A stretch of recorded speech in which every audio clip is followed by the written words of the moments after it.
Airlines are a network of cooperative but competitive relationship, even when it is in a code share. A code share is an arrangement between two or more airlines. It is also an agreement or a business agreement common in aviation. I need to make more money. Let me gather strength and get more money. That is why it is cooperative, but it's still a competitive relationship. Two or more airlines would definitely publish and market the same flight. You can't be United, you can't be any airline. You market the same destination at the same time. But at the point of departure, then the code share will come in. But people will know, because when you go to those flights that are code share, it will be written. If it's on a particular airline, the airline or the flight number you eventually take to your destination will be written operated by. If it's a United and is in code share agreement with Delta, after publishing on the website, when you're about to book, you will see it under operated by Delta. That is a signal to tell you that is a code share. It's a global alliance that have been adopted over the years. But in recent years, it has been like an escape route. Or maybe not an escape route, but a way from moving to a bigger level to another level, or the way of opening up, sharing responsibilities, risk, but the end game is to make more money. And that is what we call code share agreement, or what you all know as code share.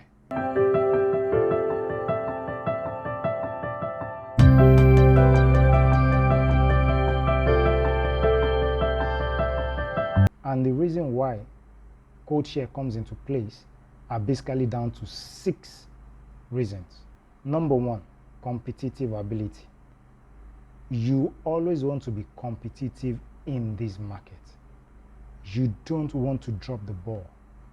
You always want to be ahead of the game and ahead of your peers. So you need this to be competitive. So you look for someone who will complement your strength for you to be competitive. Number 2 is economic growth and profitability. Everybody is in this business to make profit, make money, break even. So if you feel an alliance or an agreement with another airline to make more money or will enhance you or boost your profitability, hey, why not go into it? But there will be terms and conditions whereby you all adhere to it and you're all happy at the end of the day. Because, hey, most times you need each other to move up. Another reason is pricing strategy. What's pricing strategies? Sometimes you want to break even and create your own formula on how your prices will be different from others. And you need another person, or you need some other people to be in agreement with you for you to be able to do it in a bigger way. Then you go into code share. The next one is operating efficiency. Everybody suddenly realizes that they love your airline. And at every point in time when they get to the airport, they want to board your aircraft. But based on what you have on ground, you might not be able to meet that. So you look for someone with like mind who you think has everything to complement and put in place all those things that will ensure that at every point in time, if your frequency is 30 minutes or 1 hour or whichever you pick, there's always a flight that is available with your name and the person you're code sharing with. So you look out for the best person, like mind, think right, and hey, there is no ego in this. You just want to be available when they need you. Marketing power is the next one, and presence. You need to be in this game. They need to feel your presence, and you need that power. Hey, You're only one. You two, you three is more power. So why not bring people that have the same mindset, that have the same goal, same like mind, and say, hey, this is what we think we want to do. Do you buy into this plan? Let us be in this market. Let us make it powerful. Let them know that we are here. People do it in different ways, PR, or hey, do you have the facilities on ground? Why not go Codeshare with someone who has it on ground? So that when you are entering the market, when people hear your name, there is power with it. Then the last one is increased connectivity. You want to get everywhere. Increase connectivity and coverage. You want to be everywhere. You don't want to be known as a regional airline. You want people that are not even in your country to enjoy it, because you can co-share with someone from another country.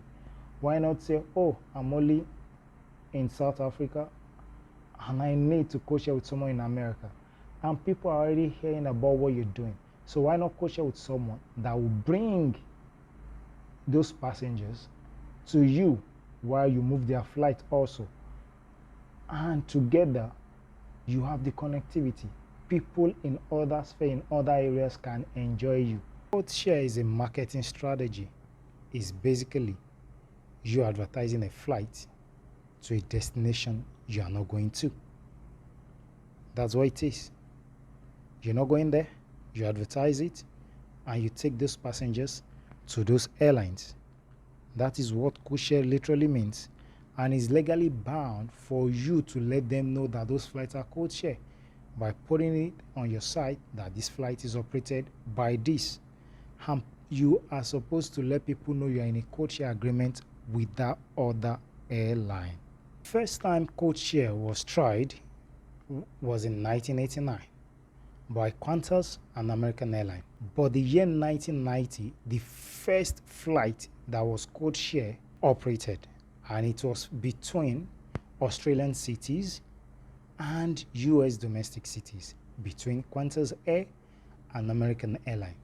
An example of Codeshare that we have now, we have KLM and Delta, Qatar and LATAM Air in Brazil, and we still have Air France and Delta, since Delta love Codeshare. Then we have, of recent, Ibom Air and Dana Air in Nigeria. Codeshare is a marketing strategy and arrangement in which an airline places its designator code on a flight operated by another airline, and they also sell tickets for that flight. That is basically what Codeshare is a marketing strategy or arrangement. So we need to understand that, and that is the basis of what we've talked today. And you need to understand that the trust you have in that airline should be the same, because most airlines will go in Codeshare arrangement or agreement with basically airlines that they share similar ideas with. So if you think, oh, I don't like this airline, why are they putting me in this aircraft? They are letting you know that this flight is being operated by this airline. But be rest assured that a Codeshare is positive, because for you to get a Codeshare flight, all agreement has to put in place. So if you love another airline and you feel the other airline they're in Codeshare agreement with, you don't like them, be assured that that flight that will be on Codeshare, they've ensured to their maximum understanding that they will be able to reciprocate what they think they are also giving you, which you love. And that is what Codeshare is. So there's no need for you to be scared of anything. It's just to increase stability, and there will be no drop in safety, expeditiousness, and orderliness, which is what we're all about in aviation. Codeshare is not the same as alliance. People tend to think they are the same. Codeshare is an engagement, it's like a joint venture, it's like a marriage, like we are agreeing to do these things together, we want to go to this destination. But alliance is like a big family. Everybody, you are doing your own, we are together, we are just like a family and we are doing things together. So it's no longer the same. Codeshare is totally different. And I think today you briefly understand what Codeshare is, and it's actually a good thing. And it's to boost and to help the aviation industry. Majorly in this pandemic, you need to boost or do whatever you need to do with safety in sight to increase your economic growth and profitability. My name is Golf Oscar, Aviation and Other Jargons.